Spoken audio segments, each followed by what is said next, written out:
بسم الله الرحمن الرحيم كلنتي وعنا وناكسن صاحبيال مeel walbo aad ku sugantihiin ku soo dhawaada barnaamijkeeni dhabka hadal qaybtan haduu rabbi idmo waxaynu ku falanqeyn doonaa guud ahaan dawlad deegaanka Soomaalida oo uu ka socdo diyaar garowgii loogu talagalay doorashada bari halkaasi ka qabsoomi doonta hadaba qaybtan waxaynu ku falanqeyn doonaa habka ay u dhici doonto iyo axsaabta ka qayb gali doona waxa qaybtan igala qayb qaadan doona wariye ilkaasi soo noqosho wanaagsan aad ma santahay raawi daawashan salaamayna guud ahaan deegaanka Soomaalida waxa ka socda diyaar garow xoogan oo loogu talagalay doorashada bari ka qabsoomaysa deegaanada kala duwan ee dawlad deegaanka Soomaalida goobo far badan baa jira oo kamid ah gobolada kala duwan ee deegaanka Soomaalida oo loo asteeyay in waxa weeye goob doorashooyinkii ay dadku codkooda ay ka dhiiban lahaayeen sida xisbiga PP ee deegaanka hadda xukumo uu sheegay dad badan oo malaayiin ah ayaa doorashadan isu diiwaan galiyay waxaana doorashadan lagu wadaa in ay ku dhacdo jawi wanaagsan oo nabadgeliyo oo xasiloon doorashadan marka bari oo taariikhdu ay ku beegan tahay 20ka bisha September aanaada 30ka bisha September 2021 oo khamiisa ayaa deegaankaasi doorashada ay ka qabsamaysaa sidoo kalena taariikhda Itoobiya marka la fiiriyo bisha Maskaram oo ah bisha koobaad 20keeda oo bari ku beegan sanadka 2014 ayaa doorashadan ay dhacaysaa maadaama doorashadan ay dhowr jeer dib u dhacday oo markaan fiirino bisha June ayaa lagu waday in doorashada guud ahaan Itoobiya ay ka dhacdo laakiin xisbiyada mucaaradka oo iyagu markaasi cabashooyin geeyay guddiga doorashooyinka ama u geeyay markaasi ay ka cabanayeen xisbiga talada haya ayaa dhowr jeer dib loogu dhigay doorashadii mar waxa rabay August inay qabsanto dib hadana u dhacay September 6deedii baa lagu waday hadana September 30keeda ayaa markaa laga dhigay marka bishii June bilowgaadina Ethiopia in badan oo kamid ah doorashooyinkii waa ay ka dhaceen hada doorashadu meelaha ay ka dhacayso waa deegaanka Soomaalida guud ahaan oo meelna maartay aanaysan laga reebaynin wax horay uga dhacay aysan jirin shucuubta koonfureed qaybo kamid ah iyo sidoo kale Hararida waxaan meesha ku jirin deegaanka Tigreega dagaal ka socdo oo iyagu doorashada Ethiopia oo markaasi xanuunkan halista oo dib loogu dhigay iyagu doorasho qabsaday bishii September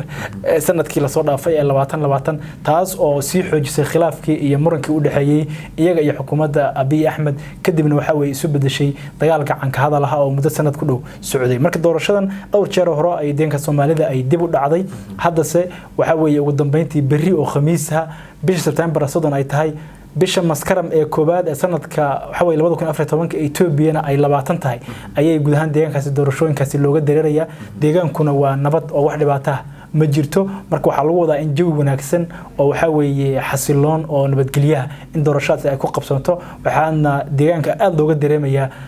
maanta diyaar garowgii ugu dambeeyay oo waxa weeye musharaxiinta kala duwan ee xisbiyada waxa weeye gaaraan xisbiga PP oo kaleeto oo xisbiga hadda ugu weyn ee ugu saameynta badan deegaanka waxa weeye ay ku aadayaan gobolada iyo deegaanada kala duwan iyo gaar ahaan xubnaha musharaxiinta goobaha ay ka sharaxnaayeen iyo abaabul xoogan oo dadka ay ka codsanayaan in ay bari maarata ay si waxa weeye meeqam sare leh ama maarata si ballaaran ama tiro badan inay ku soo baxaan si maarata codkooda ay u dhiibtaan waxay ilkaas aad u maasantahay imise xisbi ayaa ku tartamaya doorashada dawlad deegaanka aad u maasantahay marka la fiiriyo markii hore waxa jiray ilaa 4 xisbi 3 xisbi oo mucaarad ah iyo xisbi xaakimka PP 3 xisbi ee mucaaradka waa ONLF FEB iyo sidoo kale Ezema oo xagan axmaarada kuwa xaq jirka waliba iyaga waxa weeye dhankooda ka yimaade oo xubno kooban oo Soomaali ah ay u sharaxnaayeen xisbiyada mucaaradka waa kuwii doorashada qaadacay ONLF baa ugu dambeysay oo waxa weeye bishan hadda bilowgeedii ayay qaadaceen kadib shirar isdaba joog ah oo ay ku yeesheen magaalada Jigjiga xisbiyada mucaaradka qaadacada doorashada iyo inay ka biyadidaan waxay u sababayeen in doorashada aysan si xor iyo xalaal u dhacayn isla markaana xisbiga PP kaararkii waxa weeye cod bixinta iyagu ay xadeen sanduuqyada ay ku shubteen isla markaana aysan gali karin xisbiyada mucaaradka doorasho aysan ogeyn waxa ka soo baxaya laakiin ay waxa weeye qiyaasayaan in waxa weeye PP ay ku guuleysanayso mucaaradka ama xisbiyada mucaaradka cabashooyinkaas dhowr jeer bay geeyeen waxa weeye guddiga doorashooyinka Ethiopia ay u geeyeen NEBE waxba laga qabtay oo deegaanada qaar waa lagu celiimaan dhaweyto kaararkii cod bixinta ayaa dib loo qaatay maadaama xisbigu guddiga doorashooyinka ay sheegeen in lagu sameeyay waxa weeye dib u habeyn iyo sixitaan maadaama xisbiyada mucaaradka ay waxa weeye cabasho ka keeneen laakiin xisbiyada mucaaradka taa wali way cuntami weeyday kadibna dhamaantood way qaadaceen hadda doorashada waxa ku tartamaya waxa ugu tun weyn waa xisbiga BB ee xisbul xaakimka ah waxa soo raaca musharaxiin fara ku tirsan oo madax banaan kuwaas oo doorashada ka qayb galaya marka guud ahaan marka la fiiriyo xisbiga BB baa lagu wadaa doorashadan saadaashiisa ay tahay inuu ku soo baxo maadaama aysan jirin xisbiya adag iyo musharaxiin adag oo waxa weeye doorashadan tartan adag la galaya waxa la qiyaasayaa saadaashu 100% xisbiga BB inuu ku soo bixi doono doorashada guddiga doorashooyinka maalin dhaweyto waxa la weydiiyay markii onlifa ugu dambeysay ay doorashada qaadacday bal saameynta doorashada ay ku yeelan karto waxa way qaadacada xisaabta mucaaradka ee deegaanka Soomaalida guddiga doorashooyinka xubno u hadlay waxay sheegeen inaysan jirin haba yaraatay wax saameyna oo qaadacada guddiyada doorashooyinka ay ku yeelanayso doorashada iyo qabsoomidooda iyo waliba xilliga loogu talagalay inay qabsato saadaraadda doorashadan waxa way hadda guddiga doorashooyinka way ka go'aneyd in ay xilligan ay ku dhacdo bari ayaana maartay la qabanaya meel dhaweytan ololihii ayaa la soo gabagabeeyay deegaanka marka la fiiriyo waxay xisbiga BB iyo waliba xubnaha dawladda ay dadka shalay ilaa maanta ay u dirayaan fariimo ogeysiis ah oo dadka lagu boorinayo loogana codsanayo laguna dhiirigelinayo inay bari waxa weeye ay si balaaran ay u soo baxaan si doorashada ay codkooda ay u dhiibtaan la markaana ay qayb uga noqdaan doorashada oo ay u soo doortaan xubnaha waxa weeye musharaxiinta waxa weeye deegaanka dhowrka sano ee soo socota waxa weeye ku matali doona shacabka deegaanka wataa ilkaasada ma hasantahay wala oran karaa guddiga doorashooyinka way ka gaabiyeen in ay xaliyaan ama tabashooyinka ay qabaan axsaabta mucaaradka wallahi guddiga doorashooyinka marka la fiiriyo xisbiyada mucaaradka marar badan bay cabashooyin u geysteen taa marka waxay keentay in doorashadii deegaanka Soomaalida tii Itoobiya kale xataa laga reebo oo dhowr jeer waxa weeye dib loo dhigo intaana waxa weeye cabashooyinkii ay geynayeen ayay ku imaanaysay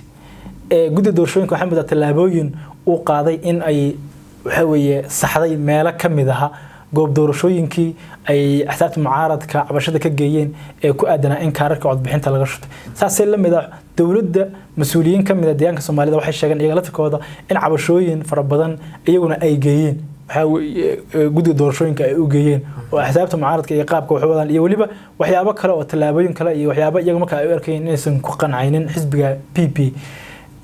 waxay sheegeen xisbiga PP iyaga in ay ku kalsoon yihiin mar walba go'aanka iyo waxa ka soo baxa guddiga doorashooyinka laakiin dhinaca kale ay ahayd in ay maartay aqbalaan maadaama goob doorashooyinkii qaarkood dib loogu celiyay diiwaangelintii oo kaararkii dib loo qaatay marka guddiga doorashooyinka de kulliba iyaga ay u talaabada ay qaadeen iyo inay ka gaabiyaan iyo in kale anagu waxa weeye ma xaqiijin karo laakiin kulliba talaabooyin ay qaadeen ayaa jiray oo ay ku saxayeen meela ay xisbiga axsaabta mucaaradka ay cabasho ka geeyeen oo kaararka codbixinta dib loogu maartay celiyay laakiin marka la fiiriyo Itoobiya sida caadada ah kulba wadanka xisbiga maamula ayaa doorashada ku guuleysta marka qofka xisbigaasi weyn ee wadanka maartay marka maamulaya la tartamayana waxa uu muhiim ah in waaqaca iyo maartay meesha Itoobiya joogto iyo wixii ay soo martay iyo sida ay tahay iyo dhaqanka Itoobiya ay leedahay inuu fahmo ayaa fiican marka ama sida wixii markaas socda inuu qofku uu duuduub qayb uga noqdo ama inuu banaan ka joogo labada mid weey laakiin waxa iska caada ah kulba xisbiga markaas wadanka maamulaya in doorashada isagu uu ku guuleysto awoodii iyo dawladii iyo maartay dhaqaalaheena isaga ayaa gacanta ku haya waata ilkaas waa aad u maasantahay ugu dambeyn markii la fiiriyo geeska Afrika sida Soomaaliya Eritrea Djibouti iyo Suudaan ba hadii aan ku darno markay noqoto in dadku ay doortaan hogaamiyaasha ay doonayaan ma wanaagsano oo wadamadan mudooyin aad u fog oo 10 sano kama dhicin wax doorasho qof iyo cod waa sidee wacyiga ogaalka Soomaalida ku nool dawladdeegaanka horta marka ay noqoto doorashada marka la dhaho de Soomaalidu waxay un qayb ka tahay oo ay raacaan nidaamka Itoobiya ka jira markii hore markaad fiiriso hadda xisbi BB loo abi uu sameeyay yaa wadanka waxa weeye majaraha u haya Soomaaliduna xisbi xaakimka deegaanka xisbigaabu de qayb ka yahay horay markii loo fiiriyo EBRDF xisbi dhijiri jirto ka talinay oo dhowr qowmiyadood ay ku mideysnaayeen iyaga doorashada u guuleysan diray xisbigaana dibajaraha waxa uu hayeen TPLF dadka farac kamid ah EBRDF ay ahayd laakiin iyada ayaa sameysay dhowr qowmiyadood oo tiro kooban ah ayaa maarta qaybka Soomaalida markaa meen ku jirin xisbiga gooni oo Soomaaliya ay lahaayeen laakiin doorashada nidaamka Itoobiya ay uga dhacayso si lamid ah bay deegaanka Soomaalida ay uga dhacaysay haddana si lamid ah way laakiin hadda xisbiga BB Soomaalidii qayb ka tahay oo xisbul xaakimka wadanka maamulo ah oo Abiy uu sameeyay inkastoo de Abiy laftirkiisu de EPRDF iyo TPLF waxa weeye arday ay soo barbaariyeen oo wax soo bareen uu yahay haddana maadaama xisbigii hore uu magacii ka bedelay oo xisbi kale uu sameeyay Soomaalida hadda waxay soo arkaan inay qayb ka yihiin waxa weeye xisbigan hadda wadanka maamulo ee BB Abiy uu sameeyay waaqaca Soomaalida ee Itoobiya iyo doorashooyinkana de kololba Soomaalidu Itoobiya bay hoos joogan oo dad maartay gumaysi koos nool waay marka nidaamka Itoobiya ay u socota iyo qaabka wax loo dooranayo qaab la mid ah umba iyaguna waxa weeye wax doortaan oo waxa weeye ay codka u dhiibtaan oo waxa weeye waaqaca iyo xaaladda marka Itoobiya ku jirta mid la mid ah umba iyaguna ay ku jiraan marka waxay kaga bedelan yihiin ma jirto marka waa undee meesha Itoobiya weeye dadkuna waxa weeye Itoobiya bay hoos joogan oo waa dad gumaysi isaga jira wixii marka loo soo hagaajiyay ee loo soo waxayeen ba maartay iska qaataan oo sida keenkii ay u liqaan Eritrea iyada doorasho kama dhacdo oo waxa weeye asiyaas fawarki umba maartay iska haysta laakiin dhanka dimuqraadiyadda marka la dhaho hadda wadanka Kenya oo kaleete yaa wax laga dayan karaa oo 5 sano mar doorasho la qabto Itoobiya inta sano hadda ay jirto waxa weeye aad bay u badan tahay haddana 6 doorasho oo kaliya ayaa la qabtay tan baa doorashadii lixaad aad dareemi kartaa marka wadan intaas oo sano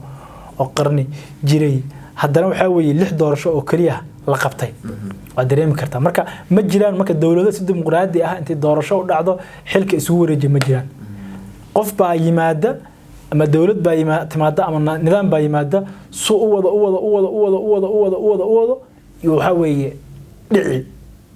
culays iyo cadaadis ku yimaada awgi koox baa marka kooxdii marka riday ee waxa weeye kooxdii ama dawladda markaas haysay ka tabaranaatay yaa xilkii qaban tiiba haddana wadi tiiba haddana tukal ilaa ku salid waalridi marka noocaas qoriisu dhiib kama jiraba wax qoriisu dhiib loo doorashooyin ah oo dawladda si dimuqraadi ah xilka kula wareegan Itoobiya warigeed meen ka dhaceen xoog baa lagu kala wareegaa kadibna nidaamka imaadan baa si haysta doorasho nooc soo marka rabo qabtaa isagana tukal ilaahay ku salidaa oo rida tiiba timaada taas Itoobiya ku socon jirtay marka nidaamka bay waxa weeye shucuubta Itoobiya ee kala duwan ay la qabsadeen marka doorasho dhacaysan nidaamka u maartay bay u hoggaansamaan dadka Itoobiya ka waxa weeye kala duwan ee qoomiyadaha kala duwan ahna waa dad inta badan lagu yaqaano mar walba in heeriyada iyo qofka markaas mas'uulka ka aha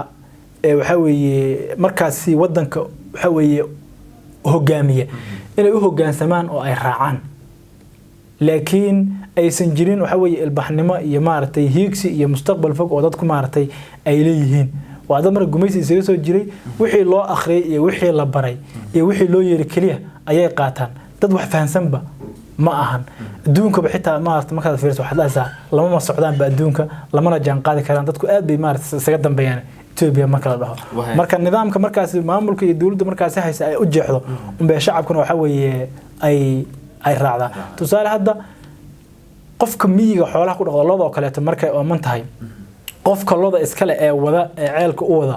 isaga ayay raacdaa way garanaysaa isaga ayay raacdaa maadaama ceelka uu ku wado halka isaga uu maro markuu hor socdo bay martaa dadka waxa weeye shucuubta kala duwan ee Itoobiya ku hoos nool noocaas weeye hoggaanka wadanka maamulaya meesha uu maro ee shacabku ay maraan ma dhahan xageed noo wadaa